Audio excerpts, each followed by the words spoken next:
지난 몇 년간 뜨거운 화두였던 ESG가 2024년 하반기 이후에 다소 주춤하고 있습니다. ESG 투자에 앞장섰던 미국의 주요 금융기관들이 투자를 축소하는가 하면 국내에서도 ESG 조직이 축소되는 등 불과 얼마 전까지와는 상당히 변화된 기조를 보이고 있는데요. 주된 원인은 미국의 트럼프 정권 출범 후 반 ESG 기조 강화와 그리고 유럽의 강력한 ESG 규제를 이끌었던 폰데이어 라이언 집행부가 2기에 연임한 이후 공급망 및 공시 등의 주요 제도를 완화하는 움직임과 관련이 있습니다. 오늘 이 시간에는 트럼프 정권의 반 ESG 기조에 따른 미국 내 다양한 관련 이슈의 쟁점과 현황, 그리고 미국의 주요 선도 기업들의 ESG 정책과 활동에 어떤 변화가 있었는지 사례와 함께 살펴보고자 합니다. 안녕하세요 여러분. 캠토피아 ESG 전략실 이성경 상무입니다. 저는 증권사 애널리스트와 대기업의 사업 전략, 재무 전략, 그리고 ESG 평가 기관 등을 거쳐서 현재 ESG 전략 수립 컨설팅 및 솔루션을 기획하는 일을 하고 있습니다.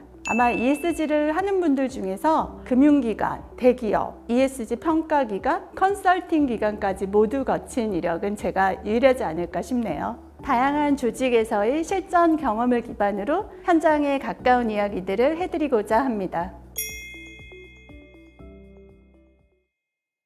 트럼프 행정부의 공식적인 취임은 지난 1월이었는데요. 취임식에서 선거 공약으로 내세우던 파리 협정 탈퇴 서명은 물론 바이든 정권의 친환경 에너지 확대에 기반이던 IRA와 관련된 다양한 정책들, 무려 70개가 넘는 바이든 정권의 기존 정책을 행정명령으로 철회했습니다. 트럼프는 이로써 취임식에서 최대의 행정명령에 서명하게 된 그런 기록을 갱신하기도 했습니다. 특히 주목할 부분은 그의 드릴 베이비 드릴 정책 기조입니다. 이는 값싼 화석 연료의 생산과 소비를 극대화하겠다는 의미를 담고 있는데요. 바이든 정부의 친환경 에너지 기조와는 완전히 반대되는 정책이다라고 할 수 있습니다. 이러한 정책에 따라서 기존 재생에너지의 확대를 위해서 지급했던 세액 공제라든가 또 보조금이라든가 관련된 인허가 간소화 등의 모든 조치가 철폐되게 됩니다.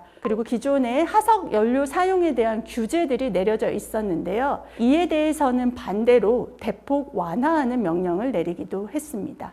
또한 기업의 다양성, 형평성, 포용성을 강조하던 이른바 DEI 정책에 대해서도 정부 차원의 지원을 철회하거나 축소하는 등의 움직임을 보이고 있습니다. 이러한 정책들은 기업이 ESG 요소를 고려하는 데 있어서 관련된 인센티브를 줄이는 것에 그치지 않고 심지어는 이러한 ESG 기조 강화 메시지를 계속 낼 경우에 불이익을 줄 수 있다라는 신호까지도 보내고 있는 상황입니다. 미국 내 상원의 다수가 모두 공화당에 의해서 장악이 되면서 트럼프의 기조에 따른 입법안들이 최근 들어서 발의되고 또 통과되고 있는 상황입니다. 특히 트럼프 정권은 미국 내에서도 유럽에 못지않은 강력한 ESG 정책을 강화하고 있었던 캘리포니아주와의 날을 세우고 있는데요. 캘리포니아주가 통과시켰던 친환경 법안들의 강력한 반대 움직임을 내고 있는 상황입니다. 지난 6월 13일에는 트럼프 대통령이 캘리포니아의 대표적인 친환경 정책인 2035년 이후 내연 자동차의 신차 판매가 전면으로 금지되는 자동차 배출가스 관련된 규제 등 유관된 배출가스 관련 규제 3가지를 무효화하는 결의안에 서명을 완료하게 되었습니다. 이에 따라 그 3가지 규정은 폐지가 되었고 이에 불복한 캘리포니아 주정부는 연방법원에 소송을 제기한 상황입니다. ESG 입법 중 우리 기업들이 가장 관심이 있는 것은 한국 자동차 및 배터리 기업 등이 다수 연계된 IRA 법안일 것 같습니다. 2025년 5월 12일에 미국 하원 공화당 의원들에 의해 IRA 전기차 세액공제 폐지 등 IRA를 전면 수정하는 법안이 발의되었습니다. 공화당의 지지주 역시 IRA 등의 수혜를 입고 있음에도 불구하고 7월 1일에 상원에 의해서 해당 법안이 통과가 된 상황입니다.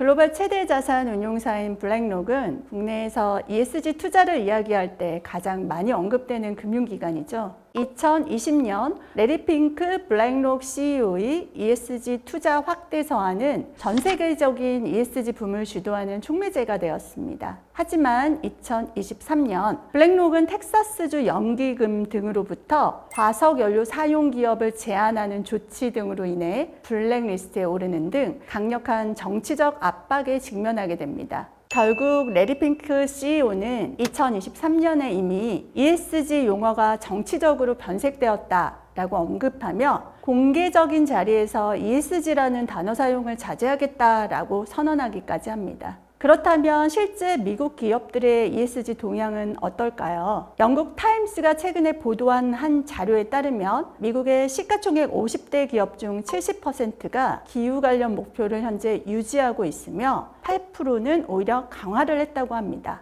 20% 정도는 목표를 축소한 것으로 분석되고 있습니다. 그런데 유지하는 기업들조차 과거 기후 관련 목표와 활동을 외부에 적극적으로 공개하는 것과 반대되며 보다 신중한 태도로 정보를 공개하는 데 있어서 조심을 하고 있다라고 합니다. 트럼프 정부가 단순히 ESG 강화에 따른 인센티브 지급 중단에 그치지 않고 공공 조달 등에서 불이익을 주겠다라는 입장을 명확히 하고 있기 때문에 아마 일부 기업들이 이런 기조에 동조하고 있기도 하고요. 그러나 신조가 있고 또 신념이 있는 기업들은 동조 여부를 알 수 없도록 관련된 정보 제공을 축소하고 있는 것으로 판단됩니다. 하지만 이러한 상황에서도 미국의 대표적인 기술 기업들은 흔들림 없는 행보를 보이고 있습니다. 구글, 애플, 마이크로소프트 등 미국의 거대 IT 기업들은 트럼프 행정부의 이러한 기조와는 무관하게 탄소 감축 활동이라든가 재생에너지 전환,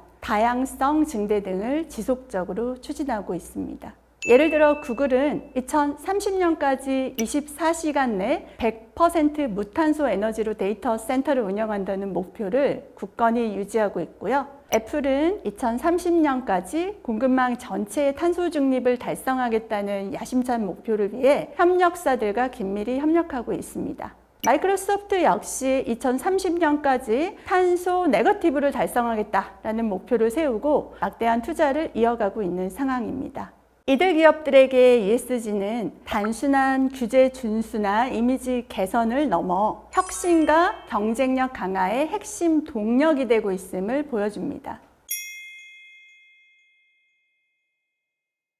트럼프 행정부 재출범 이후 미국의 ESG 상황은 매우 복잡하고 다층적이며 또 예측 불가능한 측면이 많습니다. 분명한 것은 우리가 과거에 알던 ESG의 글로벌 맏형이나 리더 같은 느낌의 미국은 더 이상 존재하지 않는다는 것입니다. 미국 내의 정치적인 이념 대립, 그리고 불확실성, 주정부와 연방정부의 갈등은 심화되고 있는 상황입니다. 미국 내 이러한 정치적 이슈로 인한 불확실성이 심화되고 있지만 대표적인 선도 기업들의 ESG 투자는 흔들림 없이 이어지고 있습니다. 이들 기업은 ESG를 단순한 규제 준수나 이미지 개선을 넘어 패러다임 변화 속에서 혁신과 경쟁력 강화를 이어가기 위한 핵심 동력으로 인식하고 있습니다. 또한 대부분의 기업들은 과거의 ESG 기조를 유지하면서 정부와 직접적으로 각을 세우지 않으려는 이른바 전략적인 침묵을 선택하고 있는 모습입니다. 불필요한 정치적 논쟁을 피하고 실질적인 비즈니스 가치 창출에 집중하려는 태도로 해석됩니다.